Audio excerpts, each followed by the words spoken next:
All right, welcome back, everybody. We missed a little bit of the afternoon there, but not much. West Indies are currently 57 for 3 on the fifth afternoon of the first Test match between England and West Indies at Southampton. My name's Jake, better known on the forums as How's That, and with me is Trisha, better known on the forums as Primrose. I think she's with me. Hello? Yeah, I'm here. Excellent, right. And we should be able to be guiding you guys through the live commentary of the second session of the day. As we speak, we have Dom Bess bowling to Roston Chase, who's on 20. The West Indies lost 3 quick wickets just before lunch, and that one has been lofted in the air by Roston Chase over the mid-on fielder safely, and it's going to go for 4. So Chase has managed to get bat to ball quite a few times since lunch. These West Indians are starting to put together a bit of a partnership. Um, what do you make of it, Trisha? Well, I see that they're kind of a. You can probably tell from my accent, if else is listening so far, that I'm an American, so I may say something really stupid from now and then. But they seem to like they're taking a bit of a longer line. Uh, it's pitching a lot closer to the batsman, but they seem to be adjusting to it because I'm not really seeing much in the pitch. I heard there was a lot of turn in it yesterday, but I I'm not seeing that myself yet. It's Yeah, it's just bouncing pretty flat off the wicket. it hasn't been what was promised, has it? There Yeah. was a lot of talk about this being a difficult to chase figure because of the pitch, as opposed to because the England bowling attack, I would suggest, is a fair bit more competent than the West Indies batting order. But no, we haven't really seen that rough that they were pointing at quite a bit for the off spinner, nor have we seen some of the keeping low and deliveries that we might have expected on a fifth day wicket. So it isn't particularly a minefield or anything, but it isn't. But it's certainly not a first day pitch either. Oh yeah. Best And I've just seen continues. the loft over mid on. That was quite a nice shot. Yeah, Uh, Also, I imagine the loss of Campbell. He was the one who was retired hurt, but he's cleared to come back. I'm not entirely sure of the rules on that myself, to be honest. But that was kind of a blow to their chase. It kind of took the wind out of their sails, just kind of didn't it? yeah. I mean, it was that spell, all part of that spell from Archer, really, wasn't it? It was making people hop around. It was had a few short deliveries as well, just giving people a hard time. And so when the full balls came in, they managed to pick up the wickets. I'm never really sure what kind of damage it does when a batsman has to go off and then is able to come back on again. It seems like it might do him actually a bit of good because it means that um, he's able to get a break, able to get a breather, and able to sort of try and start again against not a new ball. The main damage it probably did is that it got oh my goodness, I've forgotten his name, Brooks, somebody Brooks, I've forgotten his first name, into play against Anderson and Archer, where he looked really rather shaky indeed. Yeah, Anderson is continuing to bowl from the other end alongside Dom Bess, and there was no run off the first ball of the 24th over. I imagine from Campbell's perspective, it's nice for him personally to have that time off and maybe get more of a feel for how the wicket's going, how the bowlers are bowling, and everything. But it's a drawback to just the rest of the team because he's just gone after so very few balls, Hmm. and you would expect an opener like him to be able to just at least hold the crease for several overs at bare minimum because that's what openers do. But Supposedly. suddenly he's gone hurt, and suddenly your top orders just thrust in, and they're not really they haven't gotten quite a read on it yet. It's a salient point because you've the even though you're the the common wisdom is that if you're still in after a session as an opener, you've done at least a job because you've protected people from the new ball. Currently, he's not out, but he hasn't really done the job, as Right, you describe. right. So even though I'm sure he's a decent batsman because otherwise you wouldn't put him in as an opener. He's it's not Eh, because it's not exactly that he's Chris Martin or anything, as but we've discussed, yeah, and he's not exactly Chandrika either, so we should be right. okay. So when if he does have to come back and bat again, then he's no Shank with the bat in his hand, but the damage has already been done because he because he had to come out hurt. He he didn't do his job as an opener, and that's not really his fault. So it's just kind of unfortunate that he got hit on the shoe with that Yorker. It's true. Nonetheless, it is only 200 runs, and 20 of those have been seen off in almost no time this afternoon, thanks to Chase and Blackwood. Started to be a bit more positive. Like that one from Anderson would have been left alone this morning. Instead, it's been cut away fairly aggressively to backward point, where it's stopped quite well by Ben Stokes, so there'll be no run. Nonetheless, it is a sign of intent from Jermaine Blackwood. Do you think Jermaine Blackwood is going to make 8,000 test runs? Uh, Honestly, I can't say unless you tell me how many test runs he already has. He has 1,300, if I recall correctly, from his graphic from earlier on today. That's hard to say because I've seen, granted, like I said earlier in chat, this is the first match I've watched since the 2015 World Cup final.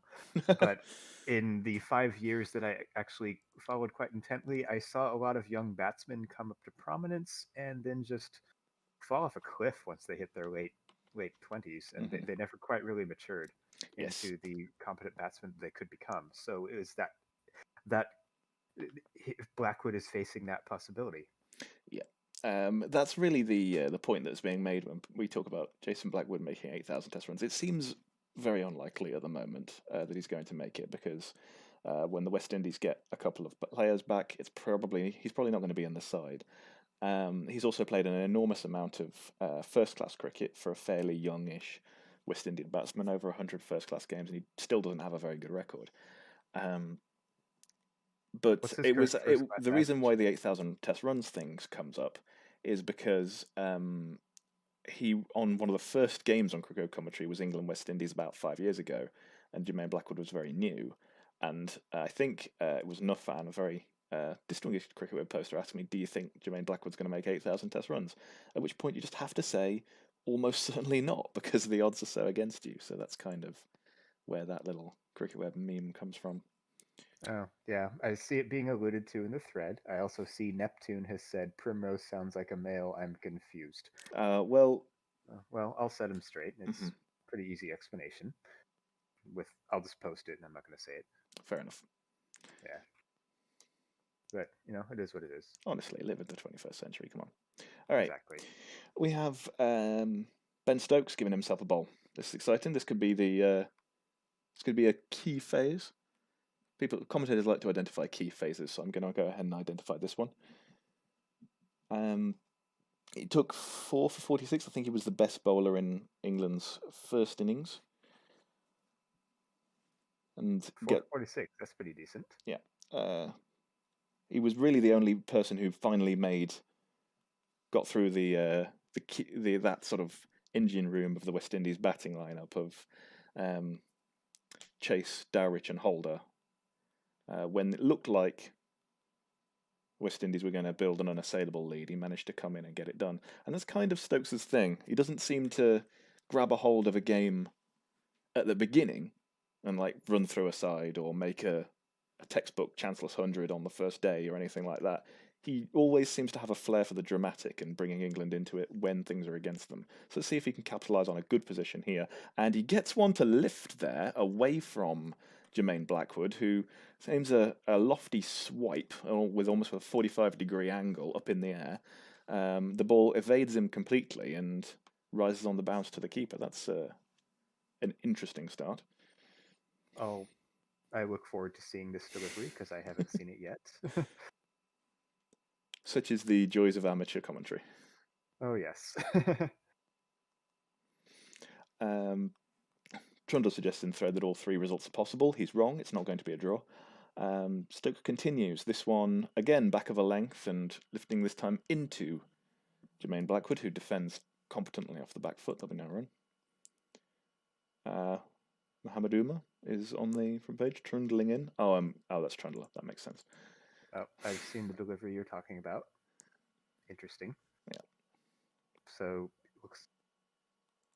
what I'd like to see, I'm not really sure what the strategy is like a lot sometimes in bowling. I can only compare it to baseball, which is a sport that I'm very familiar with as an American. Okay. So what you kind of try to do is try to force the point with a certain, in the sport of cricket, I would imagine, line and length Hmm.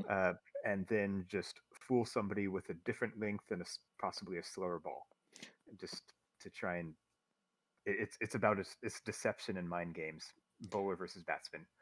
Uh, I would say that that's much more of a thing in limited overs cricket, when there's a limited number of deliveries that the batsman has, and the more that he misses or plays defensively, the more pressure he's under to try and predict what the next one is, because he has to try and score off it. Whereas in Test That's match cricket, you yeah. can just stand there all day. So um, they it's more common in Test match cricket to have a bowler try and hit a consistent line and length and try and get that just basically textbook delivery, what's called unplayable balls, but also build up pressure just because you're bowling so consistently at the same time. It's called plugging away sometimes, but that tends to be a slightly condescending description of the way a bowler's playing. If you're bowling like Jimmy Anderson and you bowl 6 balls in the right place with a slightly fullish length and get a little bit of movement away, and you do that every delivery for 6 overs, you've bowled basically an unplayable opening spell, because um, you aren't bowling it where the batsman wants you to, and it's against your percentages to try and play an attacking shot to that kind of delivery so often that you end up getting nothing or getting frustrated and getting out. Hmm. So most in Test matches, most bowlers will try and not vary things, and often if they try and vary things too much and lose consistency as a result, and therefore end up bowling a bit wayward, that's a pretty common criticism of bowling in Test matches. That Someone makes sense when you put it that way. I a very good example would probably be a bowler from Australia called Brett Lee, who was an outstanding one-day bowler. He was a fast bowler who was often accused of trying to do too much, trying to vary things up and mix things up. Yorker, slower ball, bouncer, every over of a Test match, and he just was never as successful in Tests, even though he did have a couple of years as a good Test match bowler. You actually managed to pick an example of a bowler who I'm actually very familiar with. Oh, I have watched Brett Lee a lot, well, there we are. and yeah, my introduction to Brett Lee was in the 2011 Cricket World Cup. Hmm. There was, I don't remember which round it was, but there was a knockout match, or actually maybe it Oh. was even a round robin match. It was Australia versus Pakistan, Hmm. and Australia batted first, didn't do very well. They only got something like 187, and with the conditions and the one-day international format, that's basically okay. Well, we're gonna lose. But Brett Lee seemed to be like the only member of the Australian side who was actually trying to defend the total, even though it was kind of a lost cause. He actually seemed like he cared, Yes. and everyone else was just going through the motions, like this was over before it started. No one cares. I But can Brett Lee, yeah, I can certainly believe that. While we've yeah, been chatting, Anderson has been bowling to Ruston Chase and not conceding anything. He is bowling slightly short, it seems. That one, most recent one, seems to have hurried Chase a little bit. He does that thing where he raises one hand off the bat, it's like, whoo, but that probably making himself feel better more than anything else. Um, the scoring has curtailed a little bit since we came online. West Indies are still 68 for 3. So is Anderson, by choosing his short length, is he kind of trying to force the striker onto his back foot? No, I think he just And dropped it short a little bit.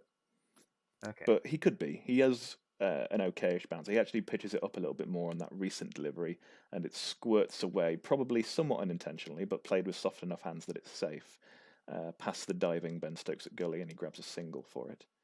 But yeah, that I think fourth delivery of the over is really what Anderson is going for. yeah. I think he takes the So edge, just doesn't yeah, go to so hand. what I would imagine, in order to defend the ball off, if you're not able to leave it on Hmm. a short bounce like that, is to roll your wrists over so the blade of your bat is facing down, because what you're trying to not do is to let it top edge up into the air so it can be caught in the slips or by the keeper. Yeah, so you do often hear commentators talking about like playing with soft hands, where they're able to let the ball hit the shoulder of the bat and it just sort of drops downwards. And if you're good enough, you can angle your bat in such a way that it runs through the third man boundary and gets you scoring. Um, And third the man thing you've got to is be third man is behind the slips. So if okay. it if it catches the edge but goes over the slips, the first man's not got it because he's the batsman. The slips haven't got it because that's the second man, and the third man has to clear it up. And then there's the goalie position, which would be basically if it went a bit wider. Yeah, Square, gully is a wider than okay. the slips, but it's a catching So position. yeah. So if it goes to third man, it's either over the slips or past them, but not wide enough to be towards goalie. Yes. Okay. So if it goes along the ground. Quick single. Run quite sharply into the offside of Anderson. That will be the end of the 26th over. West Indies 70 for 3.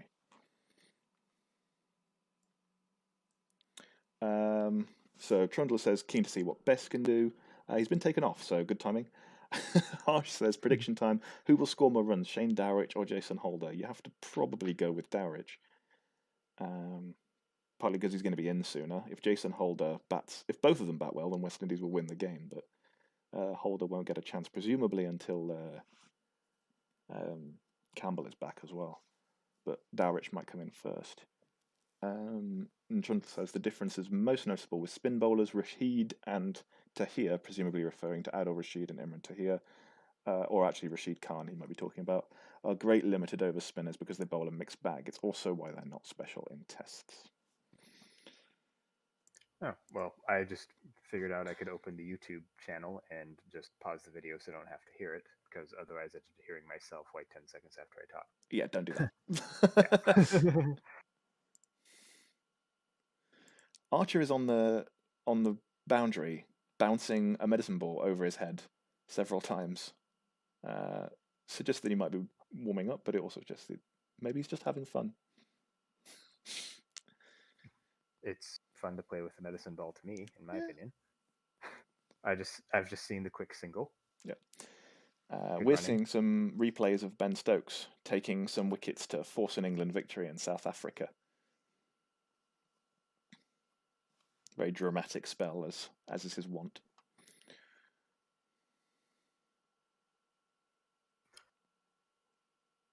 Well, I do want to say something. The best test match I think I've ever watched. Okay. Not that I've watched many. I don't remember the year. It probably was around 2011, 2012 or so, because that was back in the heyday of me following cricket. It was New Zealand in Australia. There was a test match played in Hobart. Ah, yeah. This is the David Warner and Bracewell test match, I think is what we're talking about. Didn't Doug Bracewell take 6 for 48 or something? I have no idea what his figures were. I remember it making headlines. It's one of those test matches that's on in the middle of the night for me, so I tend not to watch them, but I hear about them. Yeah, well, I lived in the western United States at the time, so it was easier for me because 3 hours behind the east, which is where I live now. But yeah, Doug Bracewell was magnificent. New Zealand won by 7 runs, and David Warner, I think, was 147 not out in Australia's second innings, but the pitch was just a green minefield, and it was easily going to be a positive result. And New Zealand won on the 4th day. And yes, hundreds are 50s too, says the Doug Bracewell test. And I'm pretty sure 648 were his figures for that. For that innings. Oh, that's OS, yeah. We're seeing a shout, which was given as leg byes because it was given as leg byes off Stokes, where a catch didn't quite go to hand there. I don't think I would count it as a drop-off. It's more like it didn't reach him. But it turns out on replay to have come off his glove, so that was a chance. Yeah, I've seen that now.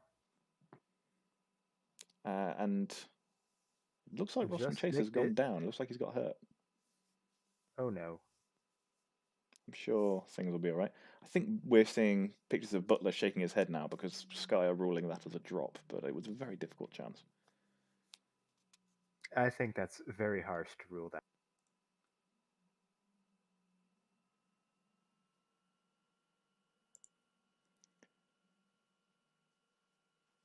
Or maybe I'm viewing a totally different ball because...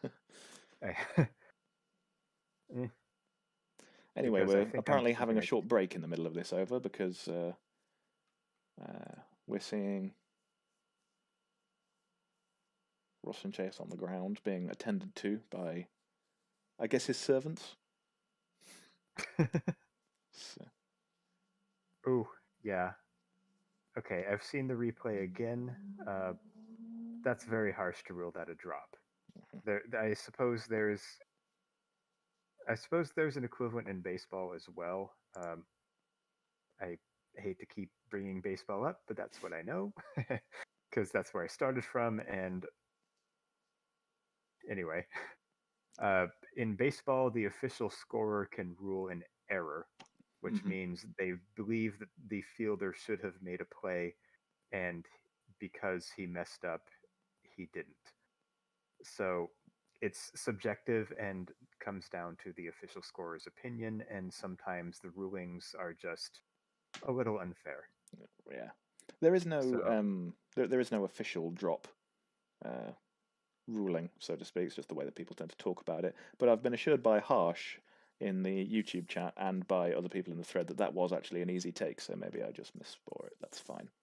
well, I'm I not here to disagree. get things right. Yeah, I disagree that was an easy catch. I think that's very unfair because I have played what is probably the equivalent position to wicketkeeper in baseball, which is the catcher, and that if that had gotten past me, I would not have felt bad. That's not an easy take, and ruling that a drop is just unfair to me. Yeah. More leg side deliveries from Stokes as we resume. No other batsman has gone off, so still 72 for 3-ish, depending on the state of John Campbell. Could we call it 72 for 3.5? I guess.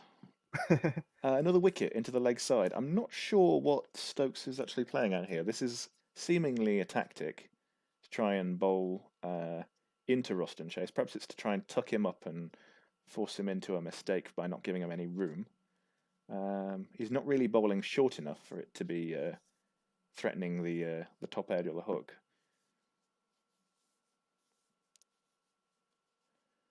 So Stokes fairly inauspicious so far. Chase has responded fairly competently. He's on 28 not out currently, striking at 50. And based on what you told me earlier, if he's bowling fuller lengths, legs down leg side, and not really threatening, he's just plugging away.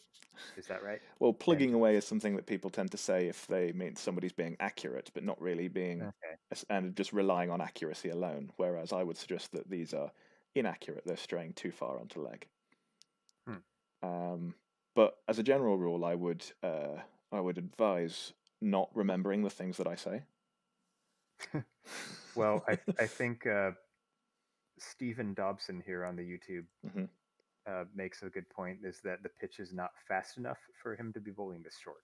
I think there's a great deal of truth to that. We saw that Jofra Archer, for example, has bowled his best spell comfortably today by just trying to be a new ball bowler and bowling at 83 and not really trying to squeeze any bit of pace out of this pitch. Speaking of the new ball, I know that we're 27 overs into the West Indies second innings here. And Jofra's going to come back on for a second spell. So I haven't been able to keep track considering I fell asleep by lunchtime yesterday. Understandable. Yeah. So how many overs do we have left before England can choose to use the new ball? Is it probably about 25 to 30 by my count? No, it's after 80 overs, which we may not actually get before the end of the day. I'll have to have a look to see how many overs are left in the end of the day, but I don't think we're going to get a second new ball in this innings, especially not given that Blackwood has just hit Archer's first ball of the over for a boundary. It was leg side and a bit too full, and it was tapped away towards the deep backward square boundary for 4. Not a good start from Jofra. Yeah, and you just clarified something to me. The new ball is based on innings, not just the overall match. So if you play 30 overs and get bowled out, you don't use the same ball for 50 overs to start the next innings and call that 80 altogether. Is that right? No, you wouldn't do that. You do start with the new Okay. ball. It's an interesting kind of variant rule, but I think it would be overly harsh on people don't who get bowled out, because if you get bowled out after 30 overs, you're not doing well, and then and then you don't get a new ball either. So that'd be overly harsh, I would think, as a rule. That's fair. Uh, Some, Another single. I will say plenty of stupid things on this broadcast. That's for sure. Uh, I wouldn't suggest that was a stupid thing to say, but Yeah. if that counts as a stupid thing to say, then we're all in trouble. Yeah. 78 for 3. The runs have ticked up some. Yeah. And I've just seen the 4 down backward square leg. Nice flick around. Mm-hmm. Good wrist action. Chase is certainly looking like he's Chase and Blackwood, I should say, have put on a pretty good stand here. I feel And like that the boundary momentum we feel might be swinging back to the West Indies here. Yeah, and I feel like that boundary wouldn't have happened if he'd kept the length a little bit shorter. Certainly wouldn't have been scored in the same way.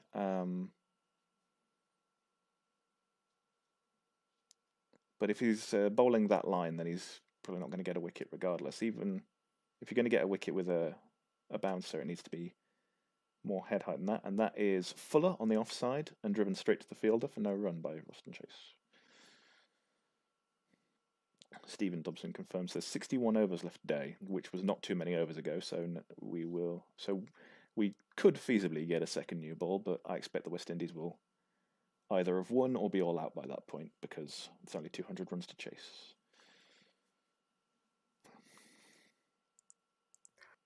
What I'm wondering about the top order that is now gone, about the West Indies, and nothing against Campbell because he was forced out by being hit on the shoe, is were they being just a little bit too aggressive with their initial strategy in batting, considering 200 is not exactly a very difficult target to chase on this kind of pitch.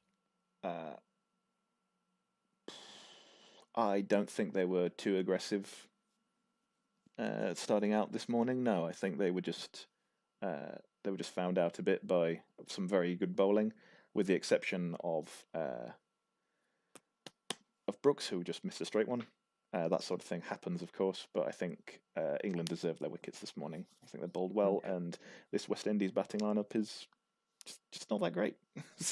These guys are really set and accomplished Test players, with the possible exception of Roston Chase, and even he has a fairly middling record. I suppose it's time to resurrect Chris Gale and Brian Lara for the West Indies, then, isn't it? They could do with Brian Lara, certainly. Chris Gale probably just can't be asked, though. So even if you bring him back in, and he's there's every chance that he's just gonna leave hoof one straight up in the air for 35, and then decide that he probably did enough. Yep. On the other hand, he excelled at 2020. He was, yes, one of the best players ever in the format, I would suggest. But test cricket, not enough patience. Stokes continues again. It's on his pads, and that one's gone to the deep backward square fielder, who's Jofra Archer, and they'll get one. Someone put a Tino Best was right banner to fire him up, suggests harsh.ag, referring to Jofra Archer. Apparently, Hetmeyer is discount Gale. Okay. I mean, I think that's I think that's in my limited cricket watching experience. I think the discount Chris Gale is Shahid Afridi, but if we're going to keep it within the country, then I agree. I guess I think that's both harsh and I think that's harsh on Shimron Hetmeyer, and it's also kind of undeserved for Shimron Hetmeyer at the same time. I hope that he has it in him to be a substantially different player.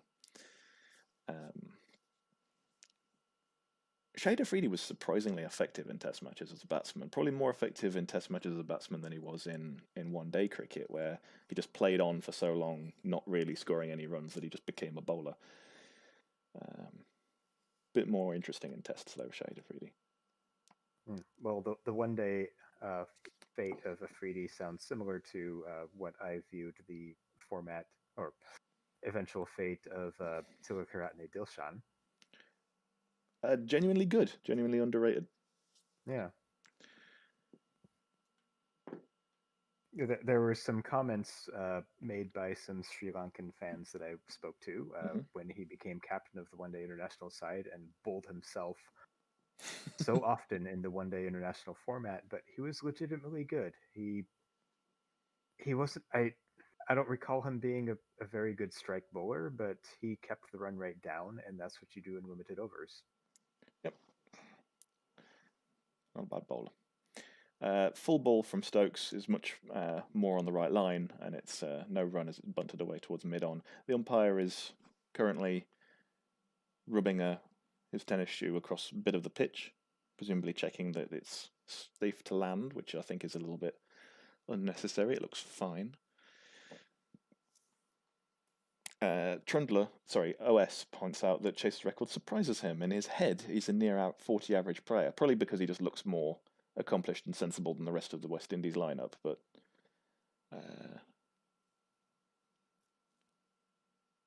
doesn't tend to get an enormous amount of value like you might expect from a middle order player. Liberties in the thread says the game is slipping away here. I wouldn't go that far, but the West Indies have certainly recovered from their initial big problems, and it's very much on an edge. What's worrying for England is that they've conceded a lot of runs, and they haven't really looked like getting back on top like they were just before lunch. Yeah, they got those early wickets, which now that I understand better, I agree with you, which were deserved, and now this partnership has really kind of settled in. I know that you're a few balls ahead of me here, but I see both on 29, and that's pretty decent partnership, especially with a target of only 200 to chase. A partnership of 55, and they only really need a couple of those, and they've won the game. And that is a good delivery from Archer. That's the ball length he needs to bowl. That's the line he needs to bowl. Almost completely outfoxes Roston Chase, but he has managed to miss it on its way through to the keeper, so it's not out. Test. We have another test person here. Oh, I'm not connected to the right things. Sudden arrival, as we are online at the moment, Mags. Yep. That is what you're hearing now is the ambient tones of Hannah, better known as Margaret Garlick, on the forums. Your microphone sounded like it was underwater at first. I think we've managed to get there. Yeah. Yeah, I plugged in the right microphone. Oh, that helps. Yeah, definitely. As we continue, West Indies are 82 for 3 in the 30th over here.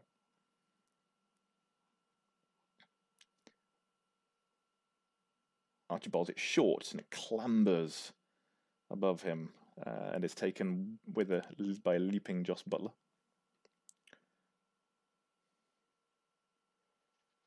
Well, now that you have now that we have a third in here, I'm going to take this opportunity to go pour myself another glass of wine. Understood. I'll be back in a couple of minutes. All right. Your long night continues. Well, it's morning by now, 9:43 here. Good effort. Tighter into the stumps by Archer. It's defended off the back foot by Roston Chase. There will be no run. 82 for 3. Hello, Hannah. Yeah, so as I understand it, things have been going a bit south for England in the last hour. Yeah, well, since lunch they haven't taken another wicket, and these two have managed to put on 50. They've been positive. They've played some shots. England bowling has been a little bit more wayward, and West Indies are just starting to get a little bit on top here. Certainly, if they can get to 100 for 3 wickets down, then they would fancy themselves to get the remaining 100 in the back half. Some questions over how many West Indians are going to be able to bat, but having not quite reached the engine room yet of Dowrich and Holder at the lower middle of this West Indies batting lineup, England have got to find some wickets and get at them. A good summary. I'm now on the third ball of the over. So Have Archer's over. of Archer's over, exactly. One does have to check these things. Ooh, that might have been a run-out chance, and I think Zach Crawley has fluffed it. They took a single, quick single. It went pretty much straight to Zach Crawley. I think there might have been a little bit of hesitation, bit of changing of the mind. Nonetheless, he would have needed a fine direct hit probably to have converted that. Nonetheless, at the end of the day, it is 1 run. And the West Indies are 83 for 3. That might have been the second chance in the last half an hour to go down. There was one that was not too close, but it was at least an opportunity that I saw a few balls ago. They tried to run a single, turned 2, and nearly got caught trying to take the second run, if I recall correctly.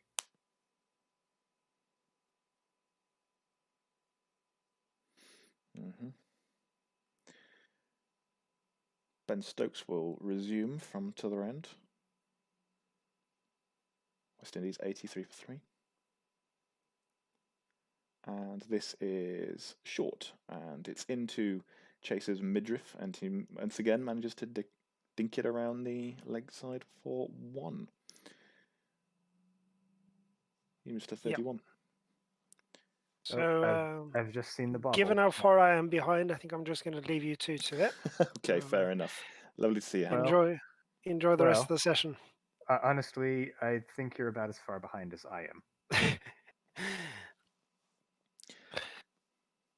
We put on a professional production. Ben Stokes will resume, this time bowling to Jermaine Blackwood, who edges, and it's between the slips. Oh, Ben Stokes puts his hand on his head as 4 runs go down to third man.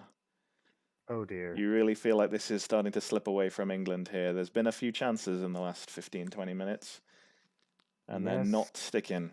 This one, I don't think was anybody's fault. No, it was within reach of Rory Burns. I'll have to wait to see it, but he by misses your it. description, sounds pretty unfortunate. And yes, if England are going to get back in it, they need something soon. And it was a no ball anyway, so never mind. Oh dear. But not given as a no ball. Well, which that wouldn't be the first time today. And yeah. Which is always irritating, because if Ben Stokes is bowling no balls, then if he does eventually take a wicket, it's not going to count. But nonetheless, this one is wider, and it's cut away to a deep point, and there will be 1. Yeah, that was definitely well within reach of Rory Burns at first slip. He actually falls away from it and makes it harder for himself in his initial reaction. Fails to get his hands there in time. It's ultimately just reaction time at stake there, but you feel like if the man bowling was at first slip, then he probably would have taken it. Yeah, to use an expression that I'm familiar with, he zigged when he should have zagged. We'll go with that, yeah. Okay. A short ball is ducked under by Jermaine Blackwood, who ends up on the floor.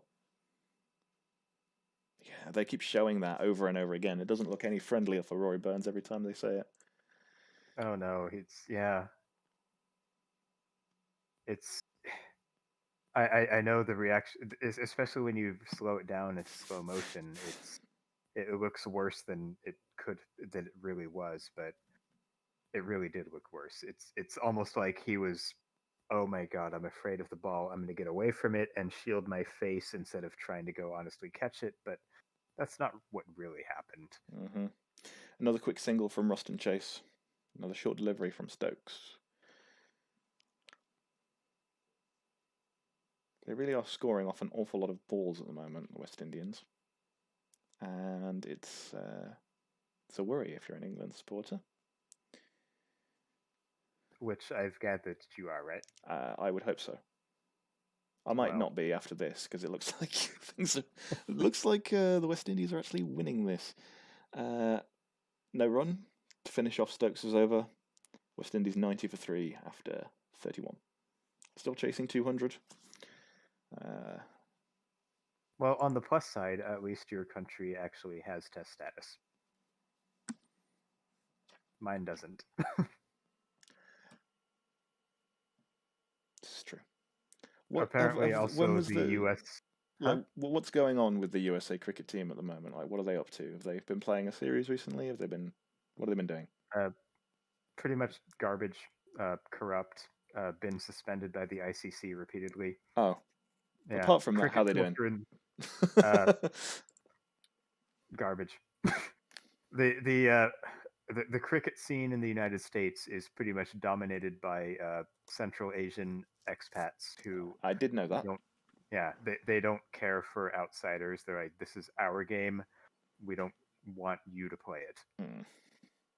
I So, remember not too long ago seeing a YouTube feed, a YouTube video, I should say, where it was about cricket versus baseball. I was like, oh, okay, fine. And they were trying to compare by seeing how well the baseball player could hit with a cricket bat to how well the cricket player could hit with a baseball bat.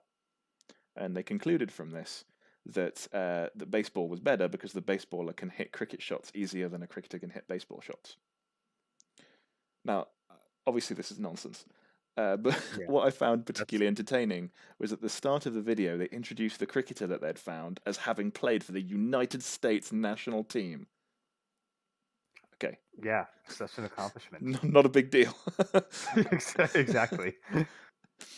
But I found, it was fun. Archer continues. Bowling to chase full leg side. Should be 1 as the deep backward square fielder comes around. They just haven't found anything like the consistent line that they did in the morning session, England's bowlers. There's been 2 leg side.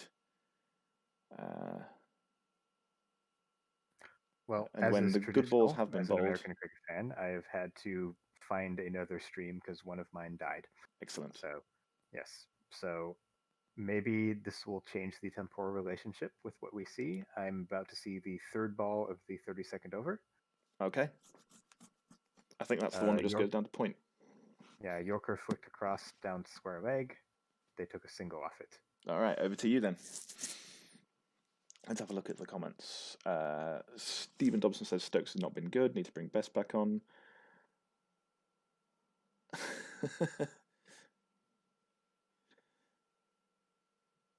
Trundler and asks OS why he types hundreds and 50s differently when hundreds of 50s too, which I think is salient. Well, here comes the next delivery. Short length. Hit way over 3rd man, and that's gone for 4.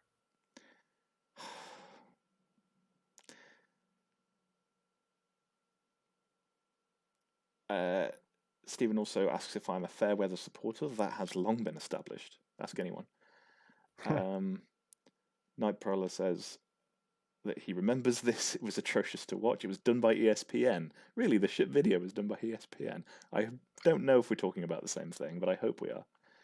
Well, I can give some commentary on ESPN in general. Okay. Let's see this delivery. No, just short length defended dot ball. ESPN is probably one of the worst sports networks in the United States. They don't know what the hell they're talking about. They like to hype up American football and basketball and take a shit on every other sport ever. Oh well. Yeah. So if ESPN, which is not exclusive to the US, but if the American ESPN comes out with an opinion piece, it is probably invalid. You know, funnily enough, I think he was a writer for ESPN. I could be wrong, but I saw on I think this was one of the first proper tournaments I followed in cricket. It would have been the 2011 World Cup, and there was a fantastic article from Wright Thompson, who I know is an American writer. I don't know if he's an ESPN writer. Anyway, Wright Thompson was writing about the 2011 World Cup and his experience of going over to India and trying to find out a little bit about cricket, and it's just a fantastic article. I'll see if I can try and find it. I might have read that article. Yes, it's called In Tendulkar Country. Yep, that sounds very familiar. Yes. So I'll let Wright Thompson off if even if none of the rest of them. Yeah, and it's just a generalization that ESPN US is pretty crappy, but because there are some exceptions to every rule. I mean, even Chris Martin batted 12 not out once against a career average of 2.36. So for one innings, he was not total garbage. That was his 100. Well, I mean, he was not out at the end of the inning, so maybe he would have gone on to his maiden century if he had ever been able to continue that innings, but probably not. Might have taken another 500 overs for him to get that far. Mr. Mister suggests in the thread, Blackwood is an entertainer. The game needs entertainers. Sure, why not? But I'd still be most entertained by him getting out in the next delivery. And as mentioned on the chat earlier, I was always entertained by watching Tim Southey try to bat. Mm-hmm. Yeah, those kind of batsmen. Like what's one of the things that's most fun about that, even as a neutral supporter, is that you understand the game is being gotten on with. Right? It's probably not the optimum way of doing things, but there is a sense of progress when somebody is swinging. If somebody who's elected into the side mostly as a bowler is having to try to bat, then all bets are off. Yeah, and cricket, I think is the only sport that does this. That often the result of a game can hinge on people's ability to do something that their role in their side is defined by their incompetence at. Yeah, there are some close equivalents in American sports. The ones that I can think of in particular are ice hockey and baseball. Okay, but they're not quite the same thing. For example, it's not like in ice hockey everyone gets a turn at going in goal. No, but it's so diminished though, because if a game ends with the scores level, then you decide. If it's the regular season as opposed to the playoffs, then you decide it with a shootout. Right. Okay. So but everybody has to shoot once before anybody else can shoot a second time, which is rare because only it can be decided after 3 shooters go. And is it the whole team that has to do that then, or is it like only if it gets to sudden death or something like that? Only if it gets to sudden death, right? Because it's a 3-on-3 shootout, and there are 18 skaters. Okay, so you're very unlikely to get down to what we'd call the tail enders here. Right, but if you do get to the tail enders, then they do have to go. Okay, that happens in football as well, but not in regular season games. Yeah, like same in football, or what I would call soccer, right? Because everybody has to go in the penalty shootout, and sometimes it'll just get down to the defender has to take a shot, or even the goalie has to take a shot. Yep. At least in hockey, the goalie doesn't have to take a shot. And then there's also kind of an equivalent between cricket and baseball in half of North American baseball, because it's split into the American League and the National League. And in the American League, the pitcher, which is sort of the equivalent, the closest equivalent to the bowler, doesn't have to bat. There's a designated hitter who bats for the pitcher. That's weak, isn't it? Yeah. Make them get out there and do it. It'll be fun. Yeah. But if in the National League, the pitcher has to take his own turn at bat. Right. And, it means less just based on the context of the sport, but the pitcher is basically a free out. And likewise, somebody like Chris Martin is a walking wicket, which was one of his own nicknames, wasn't it? Yeah, that's kind of the same thing, but the contexts are a little different. Yeah, the main one being that you're supposed to. It's a lot easier to bat in cricket than it is to bat in baseball, right? If you're like getting a run half the time that you're out in baseball, you're doing amazingly well, right? As opposed to averaging 50 The scale is just so completely different that, yeah, tail end batting in baseball is kind of pointless, but cricket batting is easy enough that sometimes the people who are rubbish at it do well,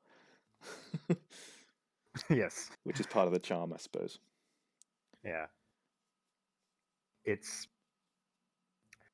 a very charming sport. I will cricket, that is. Baseball has its own merits, but cricket definitely has its own as well. The reason why we've been burbling so much, by the way, is that it's been a drinks break, but Archer is continuing at the moment. He is bowling to Ruston Chase. Swiss score is 96 for 3. Here he goes, third ball of the over. And that one's short. I'm a ball behind you, so you can go ahead and take over ball by ball. Cool. So short outside off, no run. The last comment we got on the YouTube feed is, why has Wood not bowled yet? Probably because England have got at least 3 better bowlers than that. But yeah, why not bring him back for a spell? Things have gone a bit awry. Try and shake things up a little bit. Why not? As Archer goes in, this one's full. Again, it's down leg. And it will be picked up by the sweeper fielder. They try and get him back for 2, I think. It's good running. They will get there. Chase is on to 36.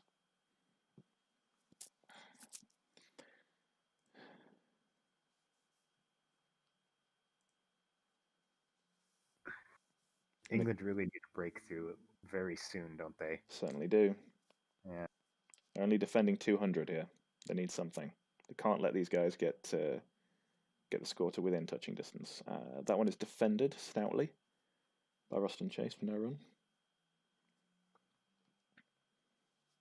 A little pop-up just appeared in my stream just as Ben Stokes was seen yawning in the outfield, and it looked like a speech bubble. That's definitely amusing. Yeah. Again, the delights of amateur. In the cricket website at the moment, people are discussing the biggest reasons why England have lost, so that's presumptuous. I suppose they really think it's a foregone conclusion already, even though an hour ago or so, it was definitely tipping in England's favor after those early wickets. But it's settled a bit, but I still think it's pretty up in the air. I think apart from the obvious, since only 2 tests have ever been tied, I think tie is the least likely result. But I think it's more likely than a draw. Yeah. I don't think a draw is very likely either. Somebody is going to win today. Mm-hmm.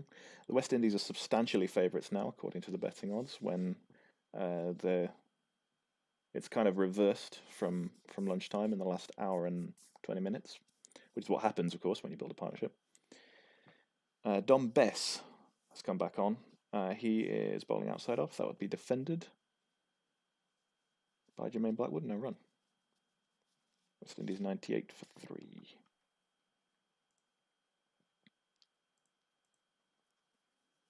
It's certainly interesting. I'm just looking at the bowling figures for the second innings for England here. It's certainly interesting watching the differences between the numbers across the different formats. Like the economy rates are in the 2s and 3s, which is very standard. Yeah, very standard for Test cricket. But those would be amazing in, say, like one-day internationals or 2020. If you can bowl at a 2.5 economy rate in limited overs, wow. And by and large, you won't, because of the match situation, right? The match situation tells you so much about the figures and the figures that you would be expecting at that time, that one-day stats in particular are just very, very difficult. If you look at the economy of one player and the economy of another, it might just be because of what period during the games they tend to bowl during, more than anything else. Exactly. If your and yes, I was going to cite one of the other cricket matches that I watched, which is extremely exciting, another one-day international. If you're bowling at the death in a one-day international, your economy rate's going to be inflated. Yeah. And you will probably you'll probably take more wickets just because people are slogging. So the number of wickets you take and the economy rate that you're bowling at can be completely different but you still will have bowled just as well. Or conversely, you can take exactly the same figures in a one-day game as another bowler, but have bowled much, much better and been more effective, depending on when the wickets fell and when the runs were conceded. Bess is going to concede a run here, out into offside. They'll think about 2, but they won't get it. As West Indies bring up their 100, worryingly for England. Sorry. The match I'm referring to was the 2015 semi-final between New Zealand and South Africa. Mm-hmm. The death over, where New Zealand needed 12 off 6. Yeah. That was, wow.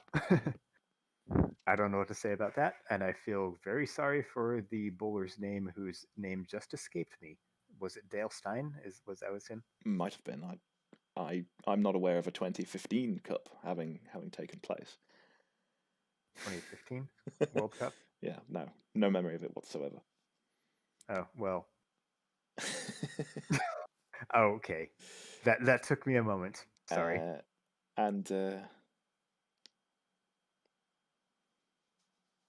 Just going to repost the link because we haven't got any comments on the YouTube feed yet for a while. And England are up against it now. What would be nice, of course, is if they could get some opportunities and maybe a run out, but they've had those opportunities and they've shelled them. So really, when it comes down to if West Indies do go ahead and seal out this game, which it looks like they very much might do, that will be what people point to as the time when England couldn't quite bring it in. I think Jermaine Blackwood is on the floor. Mm-hmm. Yeah, they've got to get probably at least 2 wickets before tea if they want to stay in this, if you ask me. Yeah. Because the West Indies are now, they've chased down half the target for the loss of 3, even though they lost Campbell, retired hurt, who, as we discussed earlier, didn't exactly do his job as an opener, but that's really not his fault, but he could come back. Yeah, and what's notable is they've still got Dowrich and Holder in reserve. This is what's the most significant, probably. So, they need those guys England need those guys to at least be troubled trying to take it forward. If they come in with 20 or 30 to go, it's not going to be a problem.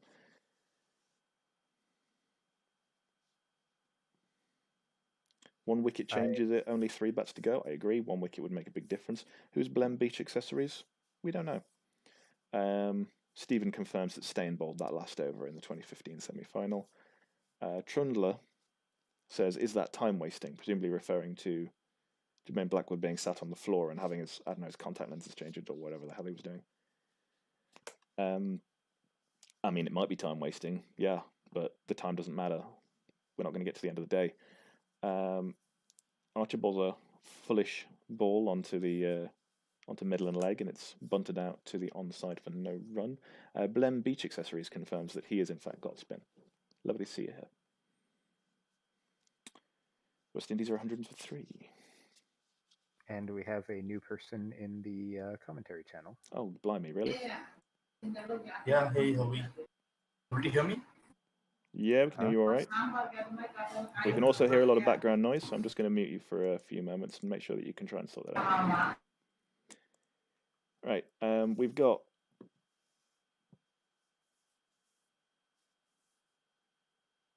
$100 for 3. Yep, no run on that last delivery. Honest Brownie is in the chat, but I've just muted him for a moment while he sorts out the background noise because we could hear all sorts of things going on there.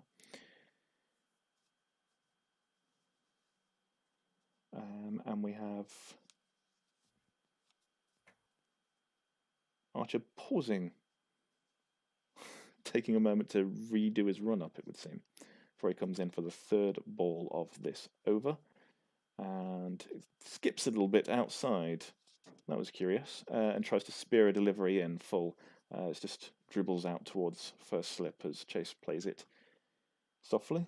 What a strange little hop and a skip he just gave that. Yeah, and I've just seen the second ball, short at the ribs. He's a bit off his feet to get and defend on the leg side, but, well.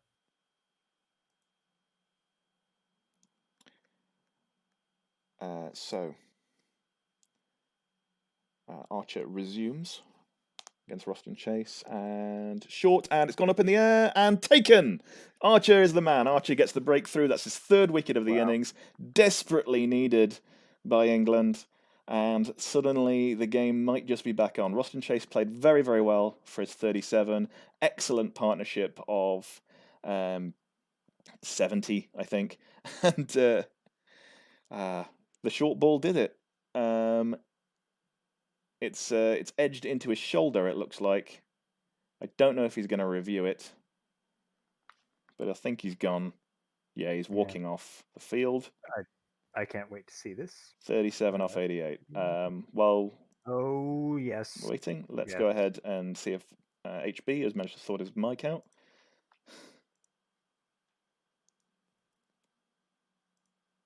Can you hear me, HB? I can hear you. Are you able to hear me? Excellent. That's much better. Yeah? Yeah. All right. Do you see the wicket? Yeah, I think England are back in the game now. Yeah. I actually think they're Reds now. Gotspin desperately wants them to check the no ball, which I do not, but it's too late. He's already walked off. I think checking the no ball would only be his saving grace, except they're not checking it, looks like. But I could definitely hear the sound of ball on bat, so no question for me. I think Chase walked, right? I think He may have done, but either way, I think it's just that he didn't review, which is probably a better term than walked. But nonetheless, he's off. Of course, it is entirely the correct thing to do to walk when you feel as though you may be out against England. It is the official etiquette, and I'm happy to stick with it. Well, I will say this. To me, there's a difference between walking and not reviewing. Mm-hmm. If you don't review, it's because the umpire has given you out and you leave without question. Mm-hmm. If you walk, it's because you know you're out and you don't wait for the umpire to give you out. Yes, that would be the traditional way of doing things. But walking has a curious history in cricket, and I'm not entirely sure that it really applies the same way in Test matches as it does in, say, your Sunday League game, where it's very much part of the etiquette of the situation. That's fair. We have Dowrich into bat, so no sign of Campbell just yet. Dowrich will get his first delivery off, and he will get off the mark straight away with a quick single. this seems to be a day where all the players that we've been cursing out are actually performing. So I think a German Blackwood 100 to see West Indies through is like what we expect to see now. Just because it would make you as wrong as possible. Yes, definitely as wrong as all of you. Yeah, I did not believe in that. I've had matches like that. Archer continues, this time to Blackwood. God, it'd be quite something if he gets both of them out. But that one is defended squarishly, and it dribbles out towards the slips, and that will be the end of a successful over for Jofra Archer. West Indies 102 for 4. It's turning out to be a very, very close match. It's definitely a good one. Yeah. I'm glad I stayed up all night for it. Yeah, I don't know how you're managing that. Alcohol. 3 or 4 a.m. is the maximum. It's 10:13 a.m. here now. I'm pretty sure I'm reaching 24 hours awake. All right. But If you start like hallucinating an alternate result in the game, go ahead and commentate on that for us as well, and we'll just have twice as much content. Okay, well, what I'm hallucinating now is A.B. de Villiers just hit a 6 to win the match by 10 wickets. All right, good to know. Keep us entertained. We have Dom Bess is going to continue from his end, and we're seeing a little graphic of the Archer bounces, and he does get pretty damn good height to unsettle Roston Chase there. Blackwood will not get a run as he pushes tentatively into the offside, and the one that gets the wicket is a real lifter. Bounces up off a left length, and that's one of the tricks in his box, which is the sort of thing you need after a partnership, of course. And there's Blackwood an MS Dobbs. Dhoni smash for 6. Cool. All right. Okay, I'm just being sarcastic at this point. Yeah. I'll stop. Blackwood Dobbs Yeah. best It's a little successfully late there. towards third man for 2. He doesn't seem to be getting a lot of turn on best today, has he? Not quite been the man that England needed. He hasn't quite stepped up or anything, but there's been nothing particularly venomous about what we've seen from Best today on a 5th day pitch. Certainly not. I think Best is not getting enough drop. The way he bowls, sort of a jumpy action, and it sort of skids through. Yeah, I that don't one. think he has that dip. There's not a lot of flight and drift that you get from the best off spinners. Yeah, and by the way that I've been seeing it, the pitch is actually just pretty lively right now. It's bouncing pretty high. Yeah, there's still some good life in it, and that's a lovely cover drive from Jermaine Blackwood as he goes to 46 off Best. West Indies 108 for 4, and if West Indies do win this game, it'll be part of this innings.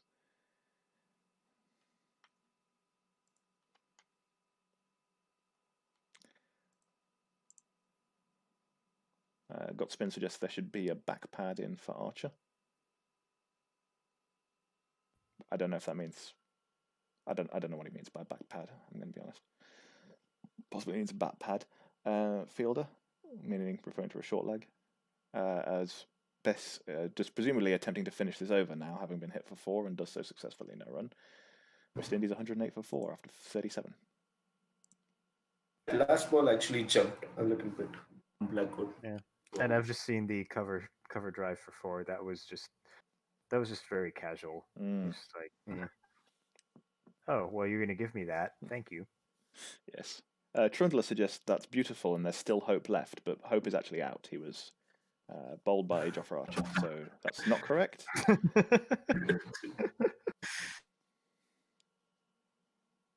I'm glad I got to do that joke at least once before the end of the day. I shall probably do it again at some point. I'm sure you should. Oh. England will be exceedingly keen to get one before tea. That would just about push the latter session in their favour, especially if it's Jermaine Blackwood. But we're now into after that rather successful preliminary, what you'd suggest is the engine room of the West Indian batting. It's really just Holder though, isn't it? It's Holder, yes, but we also might have Campbell to come back in, and so that engine room might be extended for a little while. And by the clock, it's about 25 minutes until tea, is it? Probably, yes. Depending on actually if they've got an extended session because of the rain on earlier days, they do tend to finish later, so they might have a slightly later tea. Okay. Don't know the exact specifics. I'm just going to sit here until it continues. And Gotspin confirms that he did invite me in a short leg. Trundler also suggests that the hope joke was intentional on his part. I don't believe him. He can claim a setup if he likes, but it wasn't his joke. I don't do your joke, but worse.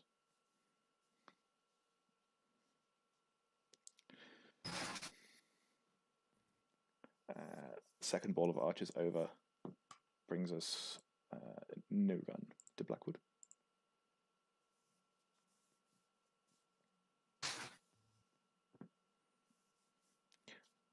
Dowrich is very keen to take as many quick singles as possible. He did want to get off the mark, did want to start this over, and is attempting to take a single off that second delivery, but doesn't. The third is bizarre little dangle of the bat, as though attempting to uppercut Archer over the slips for 4, which is an inherently poor idea, and he misses it, thankfully, and goes through to Joss Buttler for no run.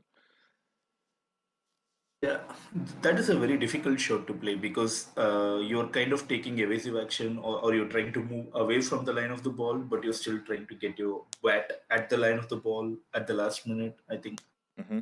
I mean, there's more success only in the ODI game because there is nobody nearby to catch it when you look stupid. I understand Blackwood likes to be positive, and it's imperative not to try and play against type when you're in the middle of a difficult situation, but that isn't trying to be positive. That's just trying to manufacture runs when you don't have to. He's not against the clock here. Yeah, and I've just seen that his so-called attempt at a shot, which was not that's the best way I can put it, to be honest. And so-called attempt at a shot. Wow, rude. Yeah. He should have just left that, and I don't really understand what he was trying to go for there. I suppose thankfully for the West Indies, he backed out of it at the last moment. Mm-hmm. That was what was going through his mind. Ooh. Why? More short stuff from Archer. Blackwood hits the deck, takes evasive action, and he gets a few words from Archer as well. Blackwood's still uncomfortable against the short ball. Well, he's certainly energetically avoiding it, but that clearly took him by surprise. It wasn't actually that short, and like a lot of good bouncers, just disguised itself a little bit. It was a bit fuller than was previously suspected, and bounced up off a length. He could take a lesson on playing the short ball out of Ricky Ponting's book. Yeah, I think most people could. Here comes Archer again. Again, it's short. He's really trying to give Blackwood a peppering here, but he's ducking and diving and weaving and evades it till the remainder of the over. At least he didn't try to uppercut it. Learning. Or maybe he'd learn how to play a dill scoop. What would you call it if Blackwood played a scoop shot? It seems to be an unwritten rule that every time someone plays a scoop shot, they have to have their own version of it named after themselves. Probably because it's so weird that nobody really does it quite the same. But it would end up being called a black scoop if it was his, wouldn't it? If he did one, that's just what people would start saying in threads and things. Which some SJW would probably feel like sounds like it's a little racist, because I don't know what goes through their minds. Yeah. It's alright, I've been racist on commentary before, no one's worried about it. Apologies if that's insensitive language, I didn't think it would be. Nonetheless, Bess is going to continue. This is against Shane Dowrich this time, who has got off the strike on every ball he's faced so far. And that time he misses it. It cannons into the pads. They appeal. I think this is a difficult one to convince me it's out, because it hit very close to off stump and it might have hit him outside the line. On top of that, he might have hit it, but they are reviewing. They do have all three reviews, so seems reasonable. If this is a wicket, then England suddenly back into the ascendancy before tea. What do you? I don't know if you guys have seen it yet. Yeah, I'm seeing it. I'm just seeing the DRS timer now. I do think it was struck outside the line. We have not a no ball. And now the slow-mo replay comes in. I believe he's missed it, and it has hit him on the back leg, which is useful. I think there's a good chance of an inside edge there. We'll see from spin vision. And Snicko suggests he misses it. And so the real thing to get past here is whether or not he's been hit outside the line. And the fact that he's trying to overturn this Dom Bess works against him. And it's umpire's call. Oh. Dom Bess, umpire's called. Once again. How many times are we going to get a review with an umpire's call result in this match? This is the fourth time, is it? Well, substantially. It's because... I don't understand this umpire's call, because as far as I can see from that graphic where they are stopping it, it struck him outside the line. I mean, the line of the off stump and where the ball hit him are certainties. It's not something that is being projected. It's at absolute best a very marginal decision. You can see why it's been given not out, but it's when those marginal decisions add up that Dom Bess has perhaps a reason to feel somewhat aggrieved. Anyway, the next ball is actually hit this time, and it's squirted out towards third man. They won't quite manage to get 4 for it, but it does manage to evade the fielders, so they'll end up with 3, 112 for 4. I think there was that LBW shout earlier where I definitely thought Dom Bess was very unlucky. That should have been given, when I think it was hitting the bails and the umpires, it returned umpires calls or something. That didn't make sense. This one is, I think, at least for me, I think it's definitely hit him outside the line. But maybe that where it hit him is exactly the spot of the doubt percentage or whatever. So they are just calling it umpire score. Yeah, he was unlucky not to get. I think it was chase earlier in the day. Mm-hmm. It's very unlucky that he's just gotten so many of these against him, isn't it? Mm-hmm. I kind of feel for him at this point. Morgie B suggests the umpires have been kind to England today. No, I don't think so. That's two marginal decisions they've not had on their side. Not that there's been any outright bad decisions. He's gone round the wicket to Jermaine Blackwood just for tea. I'm not entirely sure what he's trying to get done there, Dombes, but perhaps he's trying to get a bit straighter so he can hit him within the line of the stumps.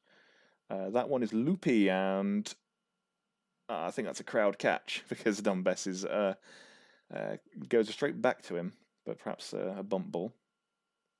Certainly got me excited for a moment. Which is why I said loopy by accident.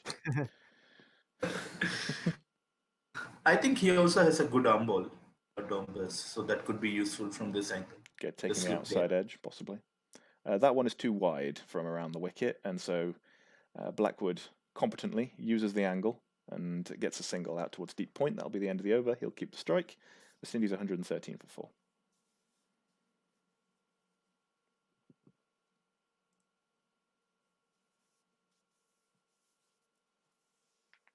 Morgan B corrects his post to suggest that the umpires have been kind to the West Indies, which I would agree with.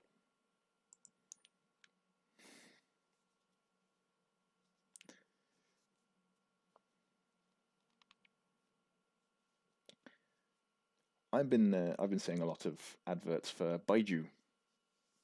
Don't know what that is. Never will know because it's on mute.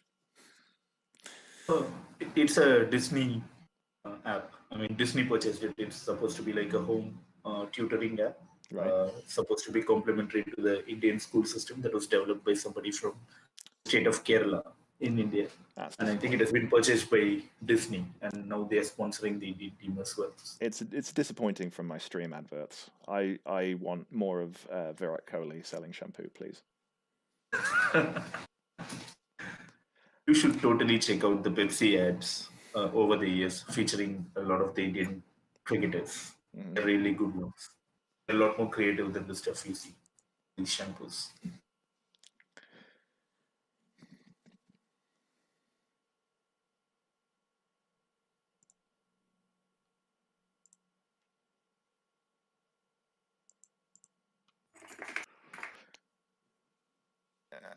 Okay, so Archer continues. He's been, after roughing up Chase, to see if he can do another one. That one is again short to Blackwood. He seems to be convinced that this is the way forward. At the very least, Blackwood isn't having fun with it. He is probably thinking about his 50 in the back of his mind because he's 47 not out.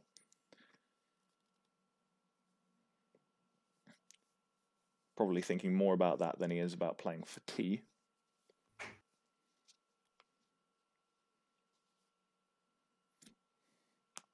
But he really should not be thinking about his 50 because, I mean, if he's there till the end, he's going to be on a good score anyway. Mm-hmm. It's more about knocking down these runs one by one. He gets one away. Thinking too much. It'll be a leg by, actually, that, as he gets off strike. So West Indies move on to 114 for 4.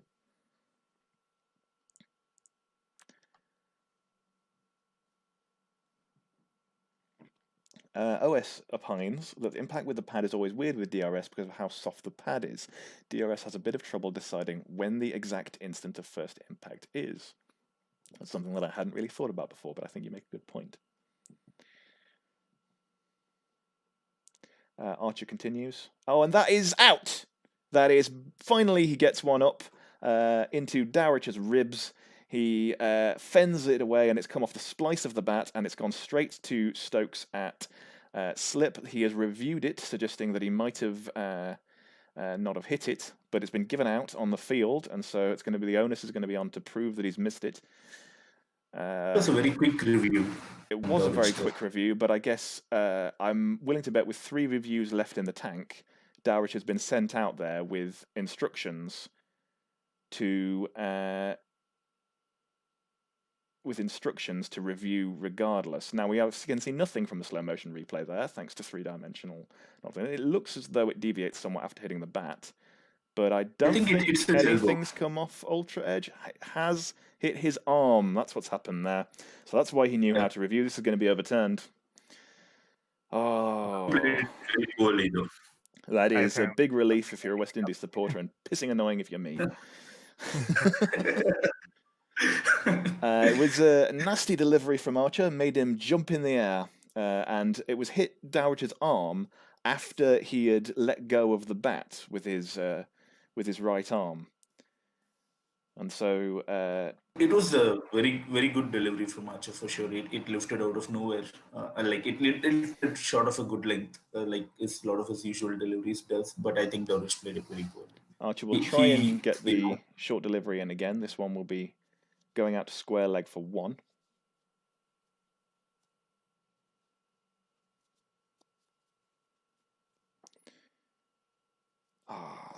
There's going to be a lot of there's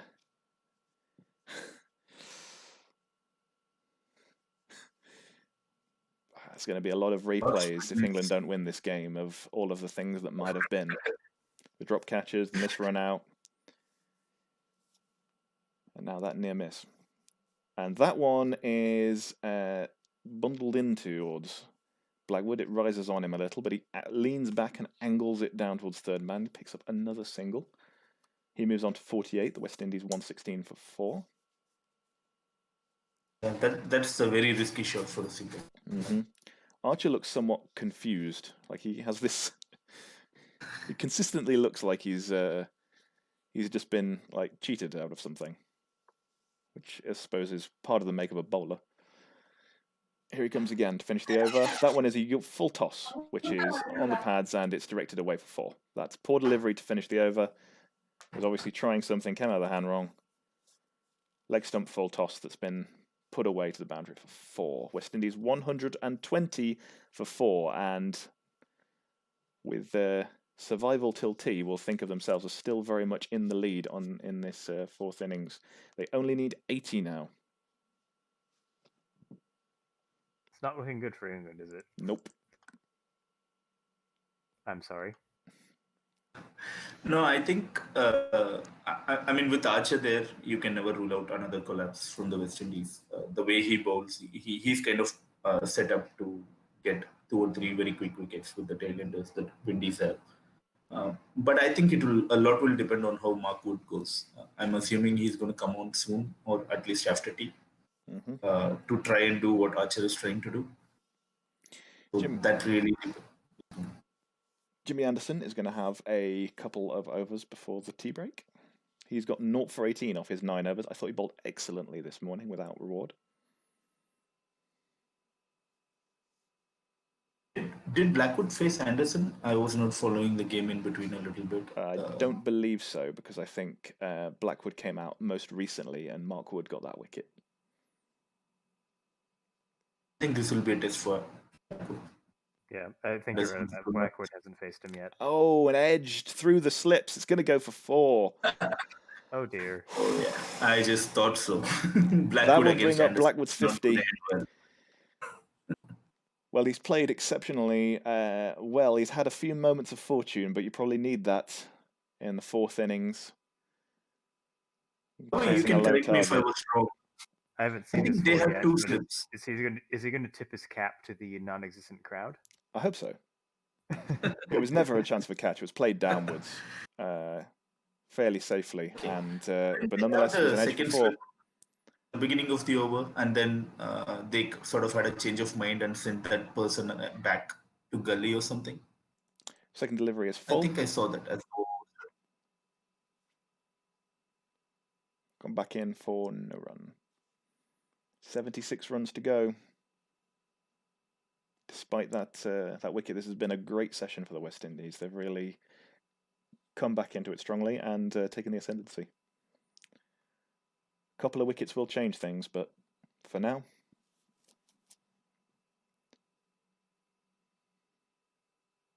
I've definitely seen more miracles happen though.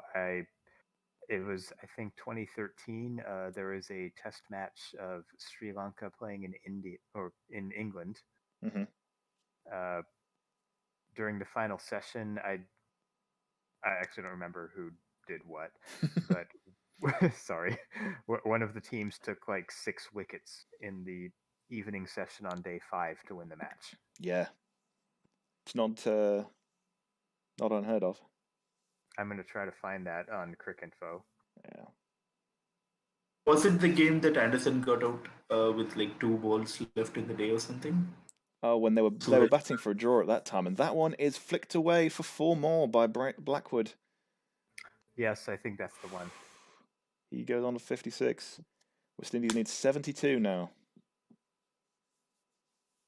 I think this entire game exists to kind of show how wrong all of us were on cricket. I think just about every opinion of us is, the guys that we have been thrashing on the forum have actually done well today.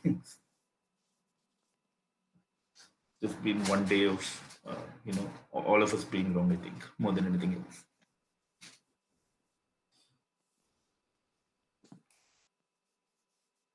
That one is defended with an angled bat. Picked up by Stokes' second slip, no run.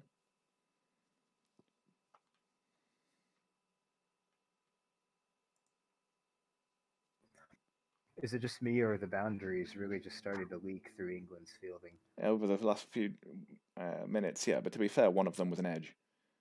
That's true. I think you expect that with somebody like Blackwood.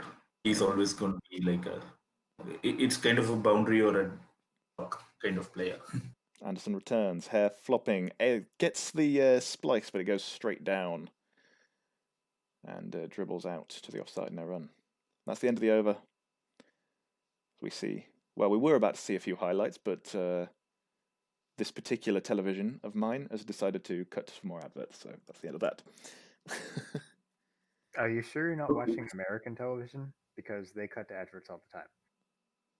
I'm reasonably sure I'm not watching American television based on the language in the subtext of these adverts. Fair, I was just making a joke. My stream shows me the complete Sky coverage. I'm actually watching highlights of Blackwood's knock. Ah, okay. Well, I mean, good for you.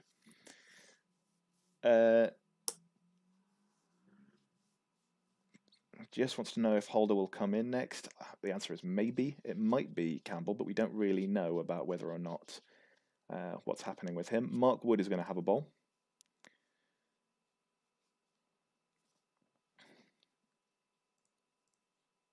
If he can rough up either of these batsmen, I think that would be really helpful for him. And I think Wood and Anderson is a good combination because of Wood's pace. Here he goes. Let's see what kind of pace he manages to get up. That one is a single, a quick single, taken well by Shane Dowrich. Has taken singles quite convincingly throughout his innings. Dowrich, he's been busy at the crease. It's been a good way to respond to that wicket, and he's on 11 off 8. He's exactly being the kind of annoying batsman every wicketkeeper ever is supposed to be until Gilchrist came in and changed all that. Yeah. And we're seeing whether or not Archer is, I don't know, throwing? I don't know what the point of this replay is. Wood tries to go for a bouncer. That one's wayward down the leg side. Easily avoided. GS says Dowrich is really handy, isn't he? I agree. It's been a real thorn in England's side all game. NP10 says the situation reminds me a bit of England in Pakistan 2005, which I think is the Afridi dancing on the wicket test match, which is 198 to win, 5 down around this point of the match. And I think they got beat. Don't really remember. And Morgan says these next 15 minutes or so are key. Well, I think you could say that for just about every 15 minutes in this game. Today anyway. This match has been on a knife edge for most of it, so that's kind of redundant to say, isn't it? Gee, how far behind is your stream? I have no idea. At the moment, I'm watching Archer attempting to, I think, shine the ball in his t-shirt before passing the ball somewhere else. I'm like a few seconds behind you. I don't Okay. know where Angie is. Just asking. Mark Wood continues. Fourth ball of the over, short, and almost stopped at backward point, but it's cut away and will be recovered by the third man fielder. They are able to get, I think, 2 for that. Yeah, Blackwood adds 2, sorry. Again, it's that weird lean back and sort of uppercut, but this time he plays it downwards in front of the man at backward point, who is Ben Stokes. Stokes tries to dive, but isn't. Gets past him. Would have been a hell of a catch, even if he'd been a few feet to the right. Carry to him.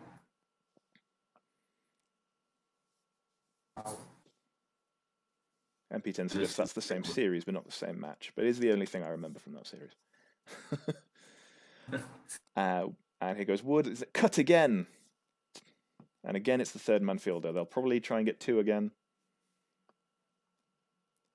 which they successfully do. Wood is rather feeding a strength there, you feel, of Blackwood's. Nothing's happening for him, is it? It's just straight up and down. Mm-hmm.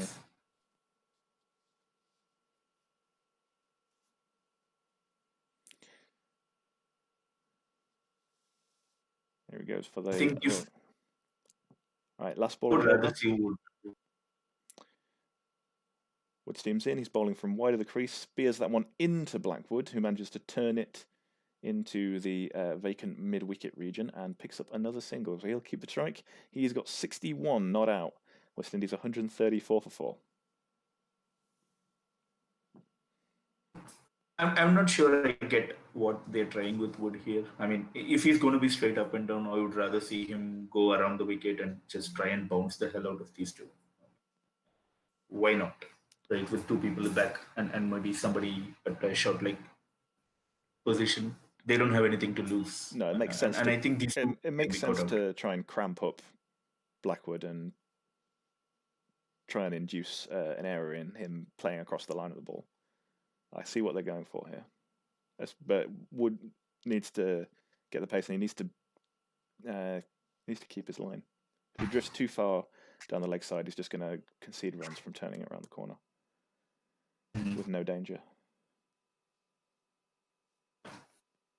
The thing about Archer's bounces, I think they were showing us earlier, it's just that there seems to be no angle to his deliveries, right, when he bowls. And that makes the shot delivery even more difficult to play because it really does not go anywhere. It doesn't even move with the angle. It just comes straight at you.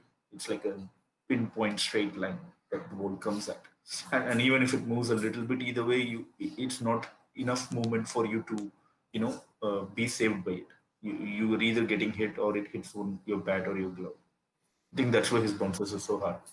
Yeah, I think there's not much coming off of the pitch either. It's just it looks like the balls coming off it are very flat, or the pitch is very flat, so the balls are coming off it very just they don't deviate. They're pretty easy to read. It's pretty good batting conditions. What was that? Somebody got a foghorn in the background. That wasn't me. I can tell you that. Moving swiftly on, Anderson has hunged a couple of straight balls, no runs. West Indies still 134 for 4.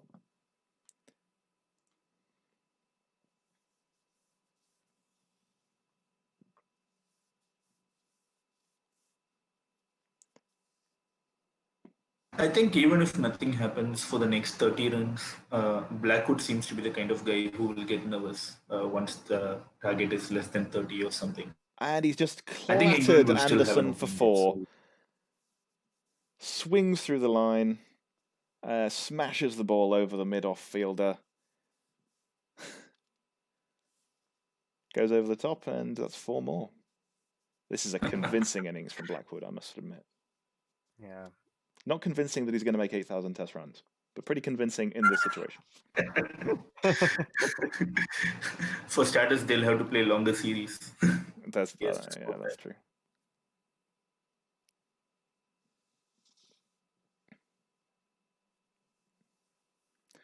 All right, he's going to have to face up again. Anderson gets one onto his pads. They don't. A couple of slips appeal. Anderson doesn't. It's clearly too high. He's got none for 30, Anderson. Which, given the way he bowled this morning, is perhaps a smidgen unfair. But he hasn't been able to get one over Blackwood. It was also, actually, it wasn't too high. It was a big inside edge, which is why Anderson didn't appeal. Let's have a ball today. Fifth ball is defended. There'll be no run. What was that, sorry?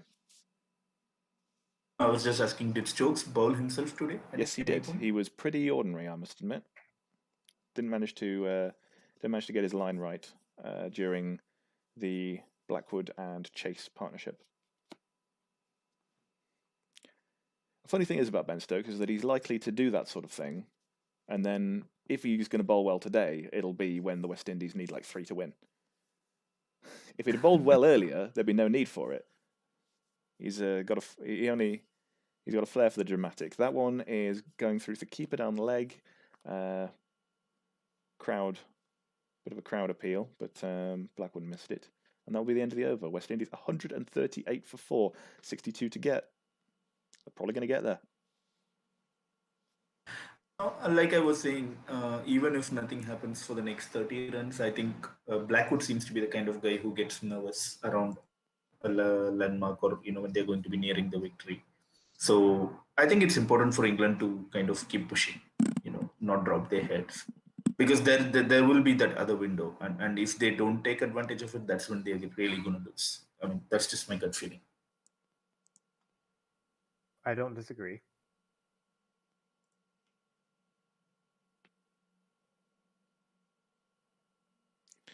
But as long as Blackwood can keep this up, it's probably not much of a contest.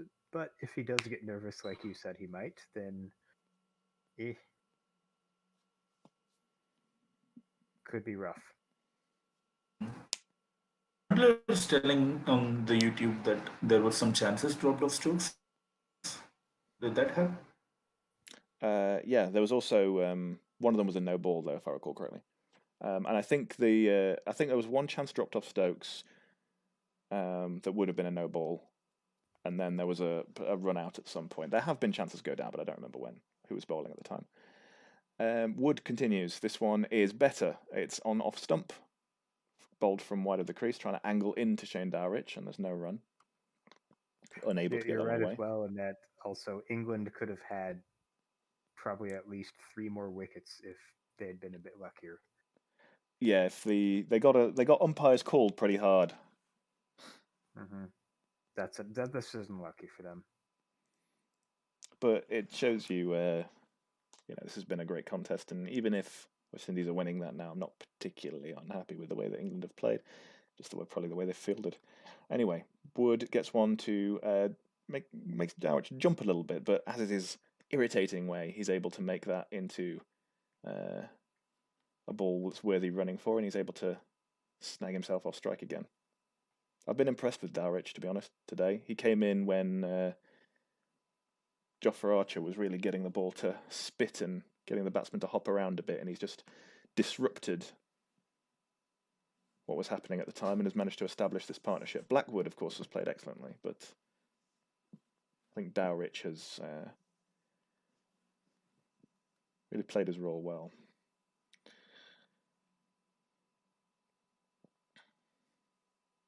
We don't get enough of these nuggety wicket-keeper batsmen to be.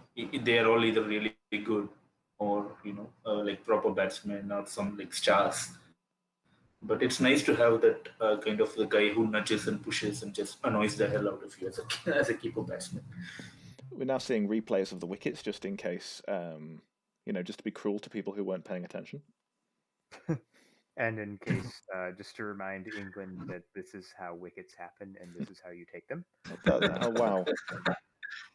Now I'm upset. Sorry, I couldn't help myself.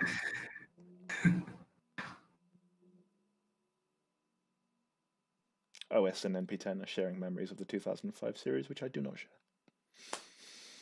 That was before I started watching cricket, so I don't. was before I started watching any away cricket. In the early 2000s, I would watch England play at home sometimes, but I didn't watch properly a proper away game until, I don't know, about 2009-ish. Anyway. In 2005, I was mostly watching baseball still. Blackwood plays one from wood in the air towards mid-on. There'll be no run.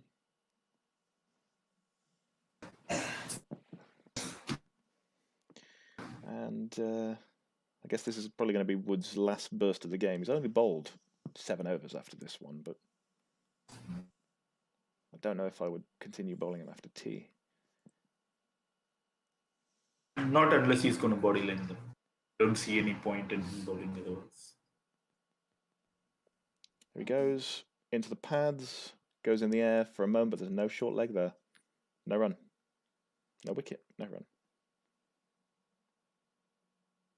NP10 suggests that he is also a baseball fan by referencing 2005 is the year his White Sox won. Why your Sox? Well, that's the question. Oh, like I just said in text, 2001, the Diamondbacks won, represent the state of Arizona, where I'm originally from. Mm-hmm. So that doesn't seem like a baseball traditional area. No, it was a spring training ground originally, and they didn't want to give us a professional team for the longest time, and then they finally did. When I was in the US, we had to play cricket in the baseball diamonds. I hated it. That sounds awful. You literally cannot score any runs square of the wicket. So Kane Williamson, it was a tail ender in this situation, right? You've got to play in the V. It's not happening. And then he would call for a review on a foul ball, wouldn't he? Anyway, Wood is going to continue. He's continuing to bowl short. That one is actually a bit fuller, and it's on the pads. Blackwood is absolutely desperate to get off strike. Runs about a third of the way down the pitch before changing his mind. Darich never moved. Still doing that. He's still trying that fancy uppercut of his, isn't he? Whenever the ball is short. Yeah. That reminds me of another joke. If we're going to make fun of individual cricketers here. Here's my joke. Okay. Shane Watson, LBW. It's well understood.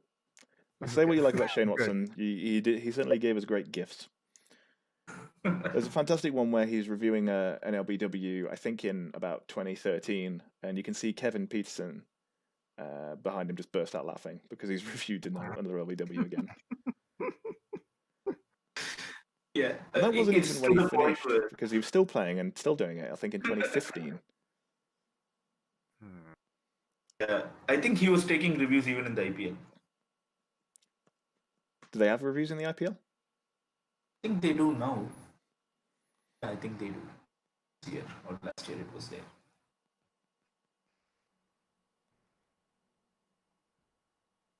I'm watching the clock tick. I'm not sure why. SCC in the thread says Dowridge is not in BJ's class yet, but he is a BJ type of batsman, which is a funnier sentence if you don't know what he's talking about.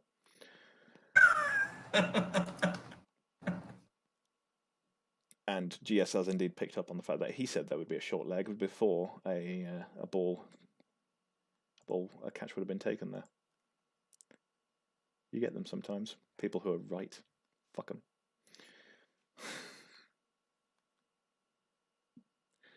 Anderson continues. That one is accurate on off stump, but it's defended stoutly by Shane Dowridge. No run. Really fancy getting Dowridge on the leg side. I think with Wood they had like a short leg and a square leg, like just about next to each other. The short leg was obviously closer, but on that angle, and now they have 2 mid wickets. Mm-hmm.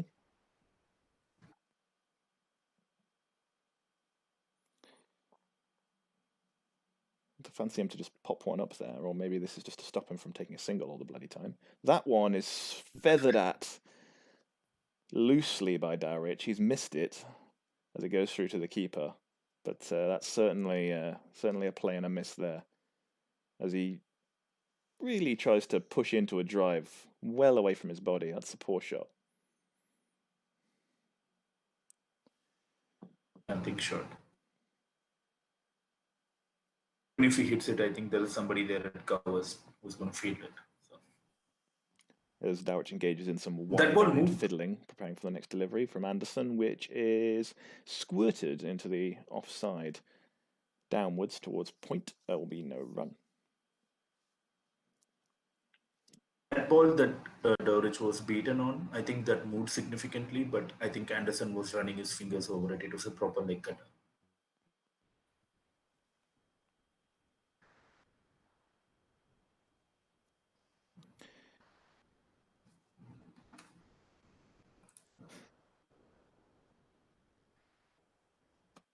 There's some comments about baseball in the YouTube chat. I don't think that's appropriate, but here we are. Well, It's all right, we're not doing anything else. It says, was that the year that Randy Johnson was basically invincible? Depends on how you define it.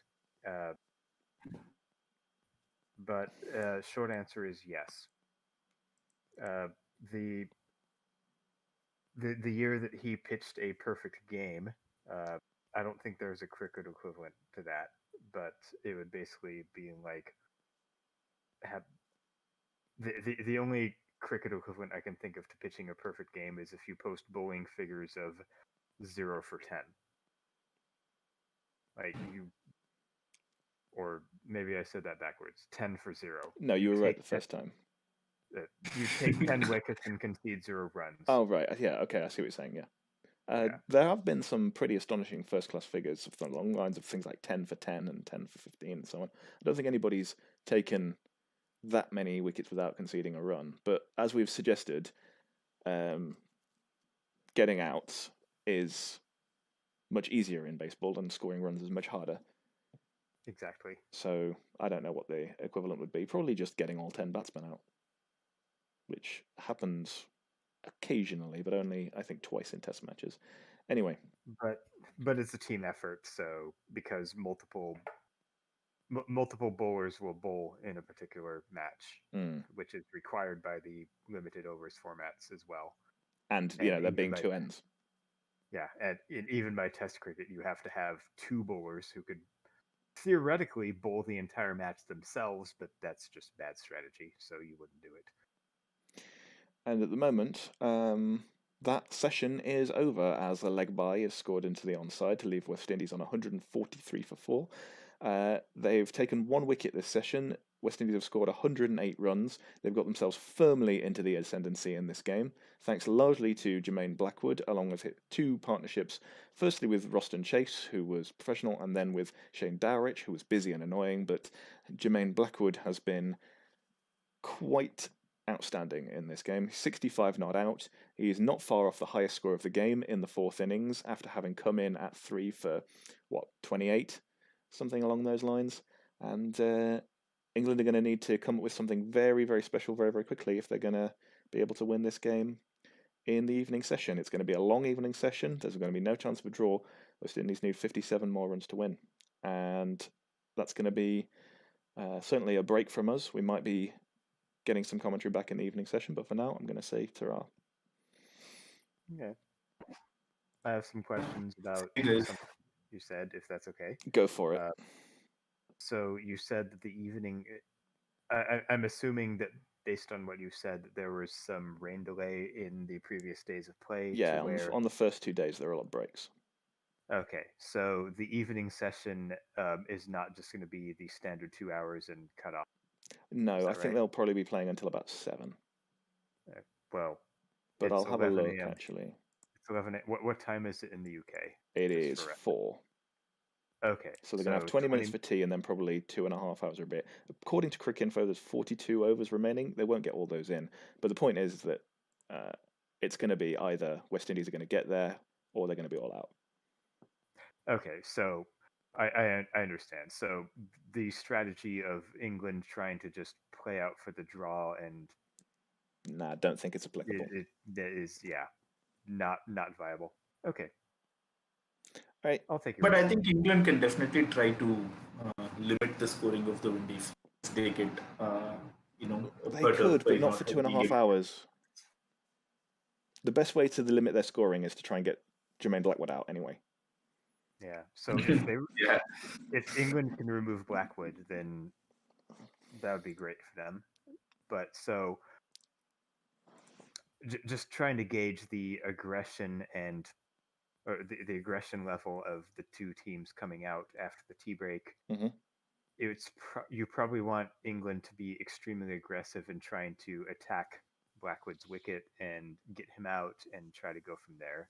Yes. Whereas the Windies can just be like, well, we're pretty close. We've got up to 42 overs to close this out. We can bat pretty conservatively and still probably chase it down. That would be true were it not for this West Indies team, who I don't think can bat very well conservatively. Oh, okay. I didn't know that part, but we'll see. I think the West Indies are by far better off just trying to play as they normally would. There's a phrase which is "play a natural game," and which is a bit cliched, but ultimately it comes down to don't overthink it too much. Blackwood's on 65 not out. If he gets another 30, his team have won.